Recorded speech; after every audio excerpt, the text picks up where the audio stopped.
few days ago, a bunch of tornadoes touched down near my house. Like I said, I live in Michigan, and a ton of tornadoes just like came and destroyed a couple of nearby towns. I mean, just like one of the towns nearby got golf ball sized hail.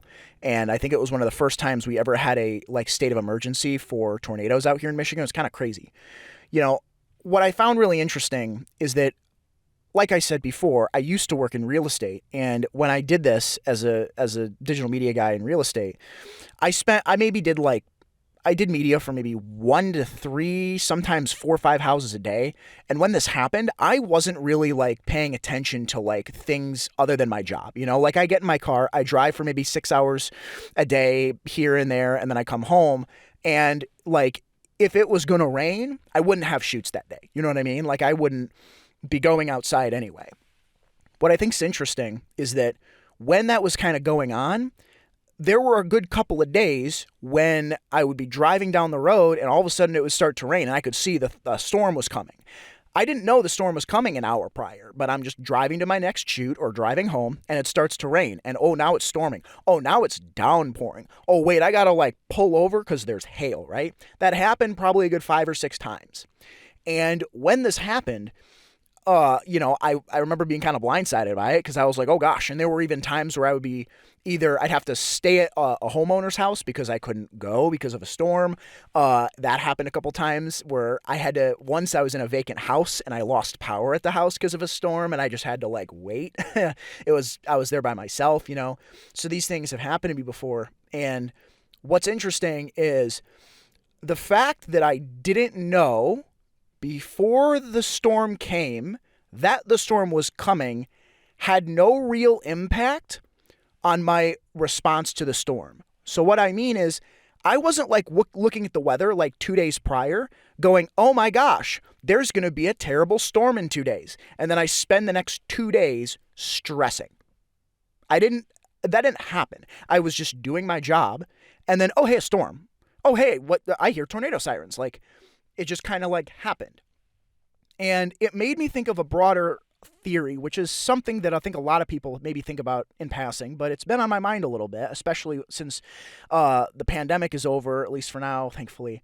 And there's just, a lot of other stuff going on. And that thought was this. If the world ended, let's say we knew the world was going to end, would you want to be told beforehand or would you just want it to end? And let's say that the end of the world was Armageddon, like the movie. Like an asteroid was going to collide with Earth and blow it up. And we were all going to have a heat death and the Earth was going to explode and it would be over in a matter of like maybe 30 seconds. Would I want to know that the world was ending or would I instead just not want to be told? And I 100% believe I'd rather not be told because I'll use that example that I'll return to the tornado example is we watched this tornado. So the tornado report came in at like 4 o'clock that there was going to be a tornado, 4 p.m. And my phone goes off on my phone going beep, beep, there's going to be a tornado. And I started like panicking because like you're getting this alert, an EMS, what is it? EMS alert or whatever it's called. That's like that creepy beeping. And my wife had that happen on her phone and we all go to the TV and we're seeing, oh yeah, there's a tornado that's going to happen. And we're kind of freaking out and it's a little paranoia, and stuff. And we see on the TV what the weather report's doing and the people that are reporting the weather are kind of freaking out. And it's like everybody has this tension because we're like, oh no, is a tornado going to come? And we're watching the radar as this tornado that isn't even here yet is like touching down on the west side of the state, really slowly moving east, right? And nothing had even happened yet. It was still sunny outside. But it was just that eventually soon a storm's going to happen. And we need to like evacuate or go to the basement. So we all go to the basement. We're down there. And sure enough, thankfully, the tornado didn't hit us, but it just passed over north of us. Destroyed trees, demolished a bunch of trailer parks, unfortunately, but that's what happens, But for me, it's like what I realized from that, because it wasn't just one tornado. There were several touchdowns. In fact, one town got hit twice. And it might even be on the news later. The town was called Portage. It got hit twice. Like it had a tornado come down straight through the highway, straight down the town. And then not like 25 minutes later, another tornado touched down there. I mean, it was like crazy. So this is kind of happening all night from 4 p.m. to like 11 p.m. And the whole time we're sitting watching the TV report with high blood pressure. When I look outside and it's fine. And I'm kind of thinking to myself, is this good for us?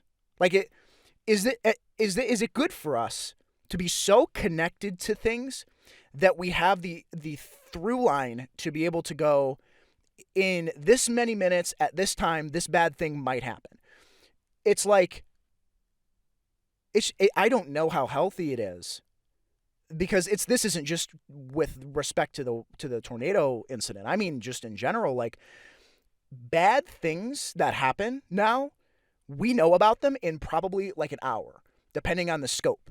Like big bad things, if you know what I'm talking about, like in an hour. I mean, we know how fast these things happen. I mean, I can't imagine election results in like the late 1700s and 1800s. I mean, I can't imagine those people had to wait like less than at a minimum a week for it to be in the news report, in the paper who won the election. And now we know at 3 a.m, or maybe we don't, I guess, with the crap that happened at this last one, right? But you get my point. We're so connected to everything now, and we have so much more information that sometimes when things go wrong, we get so connected to the things that go wrong that it just ignites the fear centers of our brains in ways that we really maybe weren't even designed to like have be ignited, like our brains, our amygdalas understand like a cougar eyeballing us.